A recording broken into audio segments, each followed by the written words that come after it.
Buat moms yang baru aja melahirkan si kecil atau mungkin lagi deg-degan menantikan hari lahir si kecil dan lagi bingung melengkapi semua kebutuhannya karena banyak banget. Biasanya nih moms akan bingung soal yang satu ini, yaitu milih botol susu. Iya Pak ya. Dari sekian banyak botol susu, mana ya yang paling cocok untuk moms dan juga si kecil? Hai semuanya, ketemu lagi sama aku Shirley Yusuf dan hari ini kita mau bahas produk rekomendasi berbagai varian botol susu Dr. Brown.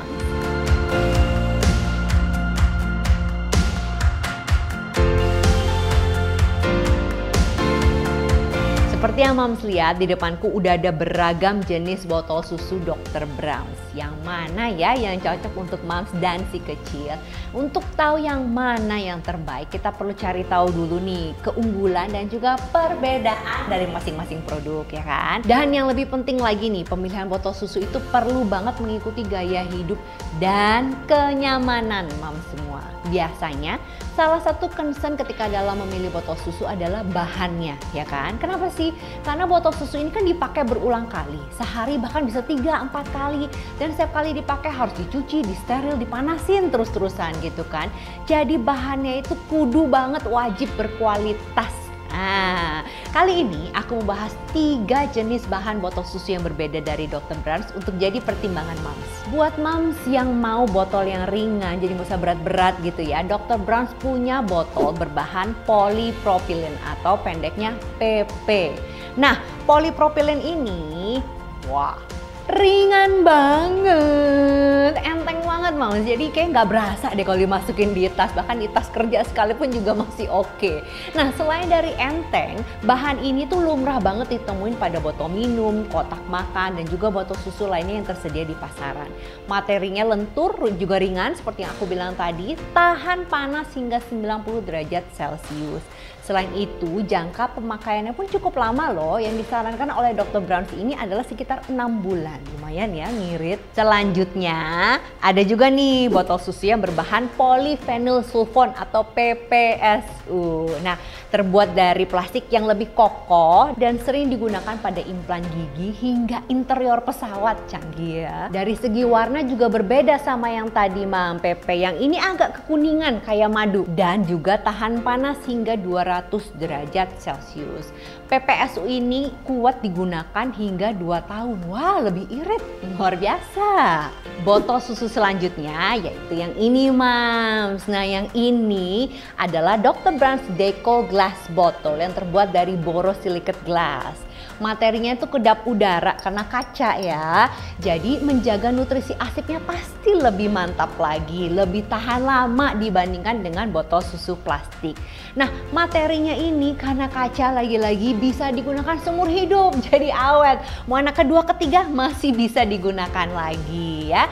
Nah, materinya aman dan kuat panas hingga 300 derajat Celcius. Nah, buat si kecil yang mungkin lagi belajar pegang botol susu sendiri gitu ya, dan moms takut kayaknya mungkin dia agak kepanasan kalau pegang, jangan khawatir karena moms juga bisa membeli sleeve atau cover botol ini secara terpisah. Selain bahan botolnya, yang gak kalah penting adalah juga bahan nipelnya. Nah, material nipel dari botol susu Dr. Brown ini terbuat dari bahan 100% medical grade silikon. Jadi dia gak akan mengeluarkan zat-zat yang berbahaya ketika sterilisasi atau juga ketika dipanaskan dengan temperatur yang tinggi. Kita tadi udah bahas bahan botol susu, kita juga udah bahas nipel. Sekarang kita mau bahas bentuk botol susu Dr. Brown ya. Botol susu Dr. Brown ini tersedia dalam 2 bentuk, yaitu wide neck yang lebih lebar dan juga yang narrow neck yang lebih ramping. Perbedaan utamanya terletak pada leher botol dan juga ukuran nipel. Wide neck berukuran nipel lebar menyerupai puting ibu, di mana bentuknya ini memudahkan moms juga ketika memasukkan bubuk susu buat moms yang memberikan susu formula ya ke dalam botol. Sementara narrow neck memiliki bentuk botol yang ramping, jadi gampang banget atau nyaman banget buat moms kalau pegang. Buat si kecil yang belajar pegang botol pun juga lebih mudah. Bentuk botol dengan leher yang ramping ini memudahkan penyimpanan di dalam tas karena nggak butuh space yang besar. Nah, moms, yang menjadi keunggulan utama botol susu Dr. Brown dan juga menjadi perbedaan botol susu Dr. Brown dengan botol susu lainnya ada di internal fan sistemnya. Nah, internal fan system ini memastikan udara tidak tercampur dalam susu yang dikonsumsi si kecil. Jadi si kecil terhindar dari kolik dan juga kembung. Nah, yang hijau-hijau ini nih internal fan systemnya. Gimana sih cara bekerjanya? Nah, udara dalam botol terpisah lewat lubang saluran di samping internal fan system. Buat buktiin, kita coba bareng yuk internal fan systemnya. Kali ini aku punya botol merek X dan juga botol susu Dr. Brown's. Nah, aku akan tes dengan menggunakan ini ya, yang menggambarkan si kecil sedang mengisap botol susu. Nah, beda banget ya Mams. Nah, gelembung-gelembungnya ini nih Mams yang suka bikin si kecil kembung. Kita lihat ya bedanya botol susu X dan juga botol susu Dr. Brown's. Dalam setiap botol susu Dr. Brown's, Mams juga akan mendapatkan travel disc untuk mencegah cairan keluar dari botol ketika bepergian, dan juga satu piece cleaning brush untuk membantu Mams dalam membersihkan internal fan system. Nah, itu tadi beberapa perbedaan botol susu Dr. Brown's. Nah, varian botol susu Dr. Brown's ini bisa banget melengkapi beragam kebutuhan Mams. Mau yang ringan? Ada. Yang kuat? Ada. Yang kokoh? Ada. Yang ekonomis? Jelas ada. Jadi udah tahu kan Mams perbedaannya? Sekian baby review kali ini, semoga bermanfaat buat para Mams semua. Bye!